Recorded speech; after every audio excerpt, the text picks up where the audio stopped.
नमस्कार दोस्तों, आज के इस वीडियो में मैं आपके साथ कुछ इन्फॉर्मेशन शेयर करने वाला हूं रिलेटेड टू फर्टिलाइज़र ऑफ अरेबिकम।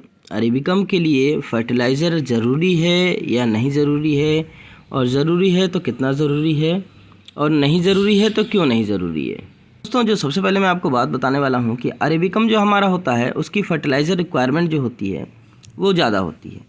जी हाँ दोस्तों, फर्टिलाइज़र की रिक्वायरमेंट क्यों ज़्यादा होती है वो मैं आपको बताता हूँ, और कैसे ज़्यादा होती है, किस क्वांटिटी में उसको फर्टिलाइज़र दिया जाता है और कौन सा फर्टिलाइज़र दिया जाता है। तो हमारे एक व्यूवर ने कमेंट किया था, हमसे सवाल पूछा था कि अरेबिकम को फर्टिलाइज़र नहीं दिया जाता है, क्या ये सही है या गलत। तो दोस्तों, मैं आपको बताता चलूँ कि फर्टिलाइज़र अरेबिकम को देना ज़रूरी है। कोई भी प्लांट हो, कोई भी पौधा हो, वो बिना फर्टिलाइज़र के तो बढ़ेगा कैसे। आप खुद समझ सकते हैं कि यदि आपके पास जो है भोजन नहीं उपलब्ध है तो आप ग्रोथ कैसे करेंगे। ठीक है, मिट्टी में लगा रहेगा, उसमें अगर कोई न्यूट्रिशन वैल्यू नहीं है, कुछ नहीं है, तो प्लांट आपका सरवाइव तो कर जाएगा लेकिन ग्रोथ नहीं करेगा। जो उसकी एक्चुअल शेप आनी है, जो उसकी एक्चुअल प्रोडक्टिविटी आनी है, जो उसका एक्चुअल लुक आना है, वो कभी भी बिना फर्टिलाइज़र के नहीं हो सकता है। तो सीधा सा बात है कि फर्टिलाइज़र तो देना ज़रूरी है, लेकिन इसके साथ साथ एक बात और बताता चलूँ कि फर्टिलाइज़र तो ज़रूरी है लेकिन ओवर फर्टिलाइज़र नहीं देना है। ज़्यादा फर्टिलाइज़र देने से भी दिक्कत है। और सबसे बड़ी चीज़ है कि आपने अगर हाई नाइट्रोजन वाला फर्टिलाइज़र दिया है तो ये सबसे बड़ी दिक्कत की बात है। एक्चुअली में अडेनियम को हाई नाइट्रोजन वाला फर्टिलाइज़र पसंद नहीं आता। ये देखिए, यहाँ पर दिखा रहा हूँ आपको, मेरे हथेली से समझिए आप कि इसका कॉर्डेक्स कितना चौड़ा है और उसकी हाइट कितनी है। तो दोस्तों, कॉर्डेक्स की चौड़ाई और उसकी हाइट लगभग जो है बराबर मान लीजिए आप इसको, क्योंकि जो मिट्टी के अंदर दबा हुआ है उसको अगर मैं निकालूंगा तो एक तरह से अगर राउंड करूंगा तो एक गेंद की शेप में हमारा प्लांट तैयार हो गया है। देखिए, यहाँ पर जो है हमें ब्रांचेस को लंबी नहीं करनी है, ज़्यादा पत्तियाँ नहीं लानी है, ब्रांचेस को लंबा नहीं करना है। तो इसलिए हम जो है नाइट्रोजन की मात्रा ज़्यादा नहीं देते हैं।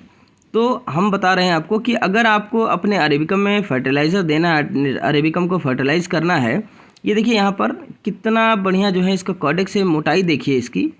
तो बता रहा था आपको कि फर्टिलाइज़र अगर आपको देना है तो फर्टिलाइज़र आपको नॉन नाइट्रोजन वाला देना है। हाई नाइट्रोजन वाला फर्टिलाइज़र देने से क्या समस्या होती है मैं बताता चल रहा हूँ।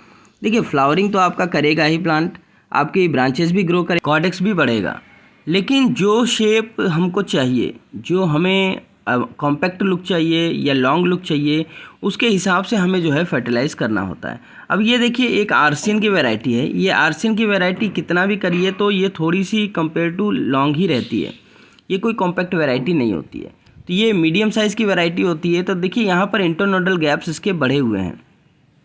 नाइट्रोजन की मात्रा ज़्यादा होने से सबसे बड़ी समस्या यही होती है कि प्लांट की जो ब्रांचेस होती हैं वो लंबी हो जाती हैं। वो लंबी हो जाएंगी तो उसमें क्या रहेगा कि आपका जो शेप आता है कॉम्पैक्ट वाला वो नहीं आ पाता है। तो इसलिए बोला जाता है कि अडेनियम के अरेबिकम को फर्टिलाइज़र नहीं देना चाहिए। तो अरेबिकम को नाइट्रोजन वाला फर्टिलाइज़र नहीं देना चाहिए। अरेबिकम को फर्टिलाइज़र देना है विच इज़ हायर इन P&K, potassium and phosphorus rich fertiliser अपने अरेबिकम को देना है। अडेनियम कोई भी हो उसके लिए जो है आपको कैल्शियम ज़रूरी है। तो कैल्शियम तो आपको अपने एडेनियम में देना है, ह्यूमिक एसिड भी आपको अपने एडेनियम में देना है। कोशिश कीजिएगा कि जिब्रेलिक एसिड वगैरह का इस्तेमाल कम करें, उससे ब्रांचेज जो हैं लंबी हो जाती हैं। तो इसके लिए मैं आपको कुछ स्पेशल फर्टिलाइज़र भी आगे बताऊंगा। तो अभी आप यही ध्यान रखिएगा कि इसको जो है माइक्रोन्यूट्रिएंट भी देना है, लेकिन हायर क्वांटिटी में नहीं देना है। आप हल्का फुल्का जो है इसमें वर्मी कंपोस्ट या तो पत्तियों की खाद यूज़ कर सकते हैं, अच्छा रिजल्ट आता है। तो दोस्तों, आज के लिए बस इतना ही था। फिर मिलते हैं किसी नए वीडियो में किसी नए टॉपिक के साथ। तब तक के लिए बाय बाय, टेक केयर।